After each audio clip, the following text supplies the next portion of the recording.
दरम्यान शहीद झालेले हे जवान नेमके कोण आहेत आपण एक नजर टाकूया।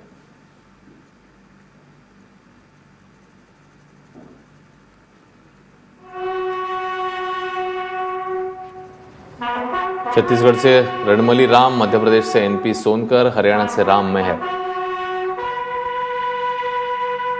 त्यासोबतच बिहारचे सौरव कुमार आणि अभय मिश्रा, तर पश्चिम बंगालचे अरूप कर्माकर या सगळ्यांना सुकमामध्ये वीरमरण आले।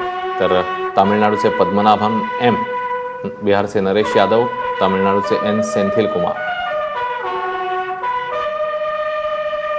बिहारचे अभय कुमार, पश्चिम बंगालचे बिनॉय चंद्र बर्मन आणि बिहारचे रणजित कुमार।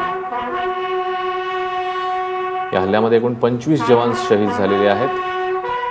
तामिळनाडूतले P अलगुपंडी, रामेश्वरलाल, बन्नाराम, KP सिंग हे देखील या सुकमामधल्या हल्ल्यामध्ये शहीद झाले।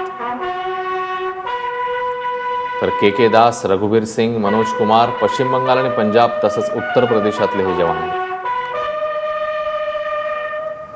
KK पांडे, आशिष सिंग, संजय कुमार यांना देखील यामध्ये वीरमरण पत्करावं लागले। तर उत्तर प्रदेशचे सुरेंद्र कुमार देखील यामध्ये शहीद झाले।